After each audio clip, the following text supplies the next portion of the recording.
up mga ka-GY6? Welcome back to my channel. Dito na naman po ako para magbigay ulit sa inyo ng tips, idea at konting kaalaman. Ngayon po, kung nakikita nyo po is wala po akong carb.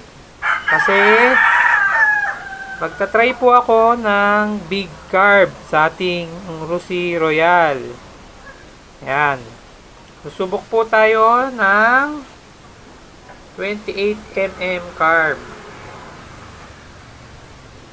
Piston type. Subok po tayo ng 28 mm at mag-tuning din tayo para sa pagtipid ng gas consumption. Subukan natin kung makakuha tayo ng magandang supply ng gasolina kahit malaki yung carb natin. Ayan. I-install po natin ito dito sa ating motor. At nagte-testing kung maganda ba ang magagawa nating pagtono para makatipid tayo sa gasolina kahit malaki yung carb natin. Yan. I-install po natin to dito sa ating motor. Bago po natin ikabit itong 28 mm carb natin is kailangan po natin ng manifold na pwedeng humawak dito sa carb natin. Kailangan natin magpalit ng manifold para makagamit tayo ng ganito. At ito po, meron po ako ditong manifold. Gamit ko po ito dati sa una kong GY6 scooter. Ito po ay racing manifold. Gamit ko sa D-type na carb. Kaya pwede rin po siya dito sa ating piston type. Kasi di salpak po dito. Di po siya kagaya nung isang klaseng carb na merong parang tenga na bolt on. Ito po ay isalpak. Kaya ang kailangan po natin manifold is ganitong klase. May mga nagtatanong sa group, ano po bang carb ang pwede sa motor natin? Pwede naman po ang iba-ibang klaseng carb na gamitin nyo, basta tama lang po yung gagamitin yung pyesa para sa carb. Baga, kailangan match sa manifold kasi yung manifold ang maghahawak ng carb. Ayan. Sasalpak na po natin itong 28 mm natin dito sa ating Rusi Royal.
po, naisalpak na po natin. Yun nga lang, medyo dikit dito sa hanger itong card kasi masyadong malaki. Pero pag bumaba na po itong motor, uusog po itong hanger ng konti.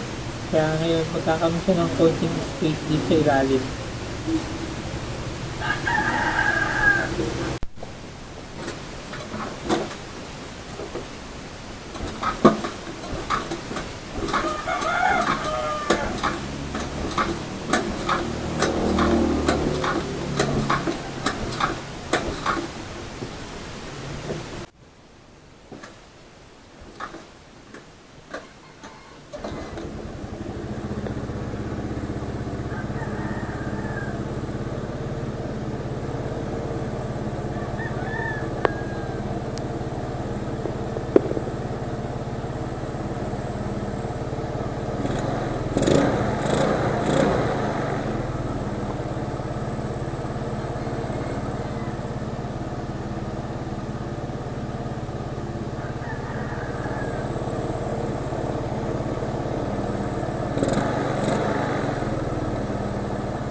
Ayan po, naikabit na po natin yung 28mm carb dito sa ating GY6 Cruise Royal. Bali, maggagawa na lang tayo ng mga test drive para sa konsumo ng gasolina. Itong 28mm natin.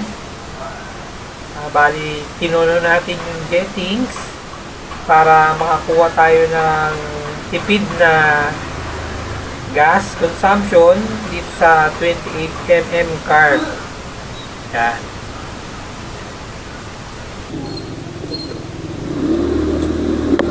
Ayan po, magta-test drive po tayo ng konti. Masasabi ko lang po, maganda talaga ang hatak pag big carb. Iba talaga yung takbo niya kaysa sa stock carb natin kasi masyadong maliit. Itong big carb talaga is maganda yung bibigay niyang hatak sa'yo.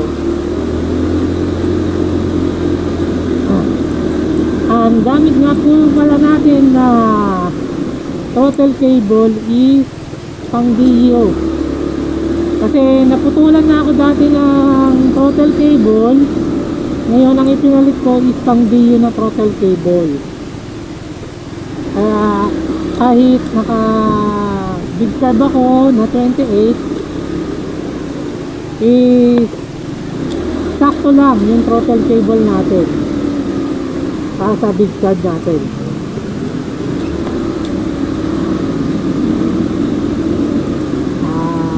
Update ko na lang po kayo sa mga susunod.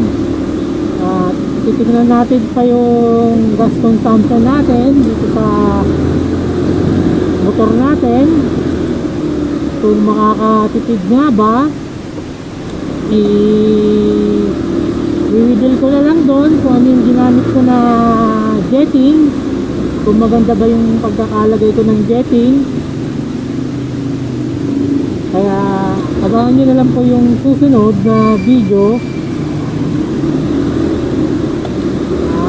Dito na lang po. Kung meron pa kayong katanungan, i-comment down below lang po. Kung nagustuhan nyo po yung ating video, i-like lang po.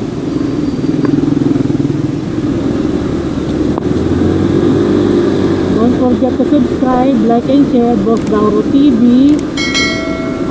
Follow my FB page. Meron din po ako mga video doon. At Boss Dauro TV. At dito lang po. Happy New Year po sa inyong lahat. God bless, drive safe, and bye.